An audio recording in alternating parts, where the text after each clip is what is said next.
Hey guys, Basketballer here. We are now on the third game for this February 25th NBA Game Day edition. This is the battle between New York Knicks and Sacramento Kings. Before we start talking about this, for those who have not subscribed to our YouTube channel yet, Basketballer, please click on the subscribe button below and include that bell logo or bell button beside it. Automatically, you will then receive notifications whenever there are new videos uploaded for this channel. All right, so let's take a look at the standings first of these two teams.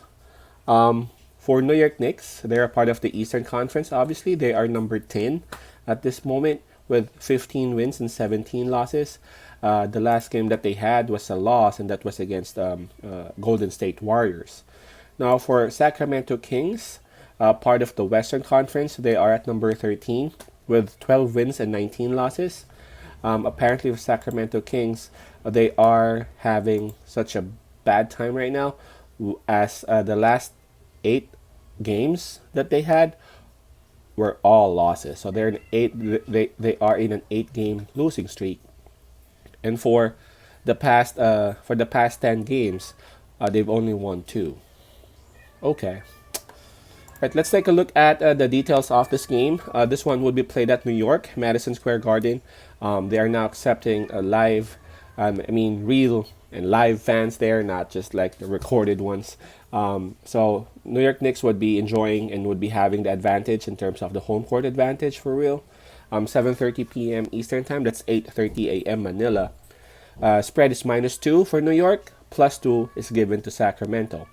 I don't think there would be much of an issue regarding fatigue because both teams did not play last night. But again, I'm giving the advantage to New York. Not only are they at home, they are having real fans there cheering for them, booing the fans, and I hope that somehow it will electrify the energy as how MSG should be. Okay, let's take a look at the injuries for Sacramento Kings. They don't have Mito yet still, so he is sidelined for several weeks. This is after a fractured wrist, and they would also be missing another big in Hassan Whiteside, and this is due to some COVID-19 protocols by the NBA. For the New York Knicks, this is something huge, man. We all know Mitchell Robinson is still out due to the fracture on his wrist as well. Apparently, he has the same issue with me too. For Elfrid Payton, he's doubtful to join the Knicks this game because of his sore right hamstring. This is something huge because Elfrid Payton has been the starting point guard for the Knicks normally, and apparently he has been contributing. He has been dishing passes, dishing assists. At the same time, he has been aggressive and driving to the basket, and he has been really helpful for the New York Knicks.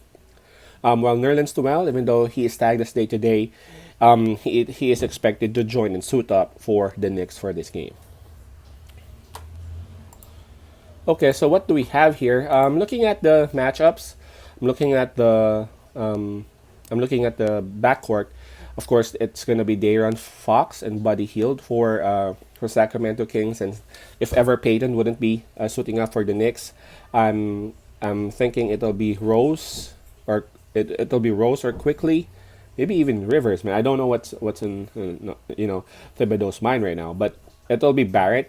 One would be Barrett, but if I'd be asked, I'm gonna be putting Derrick Rose and Barrett to go up against De'Aaron Fox and Buddy Hield. I would have to say that Sacramento has an advantage on that. We all know that RJ Barrett has a lot of upside in him, but these two, Fox and Hield, got more exposure. They got more experience, and Derrick Rose is, even though he has been helping New York, we have to consider that he is already not that young, if you know what I mean.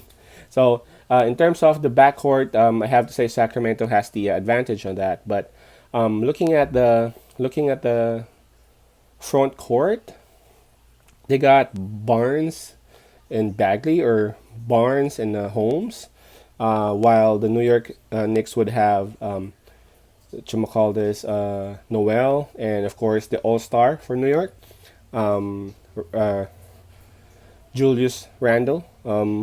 Man, I guess it's quite obvious, man. We got to give it to the All Star to New York. They, I'm sure they would be, they would be so focused in trying to stop Randall and trying to contain Randall, and it will also affect their capability of, of helping them, of helping their team in scoring. So, I have to give that one to the Knicks. I'm talking about the front court, and for the bench, I have to give it to New York, man. The New York Knicks bench have improved a lot. I'm talking about the young guys here. Quickly, man, he doesn't look like he is a rookie.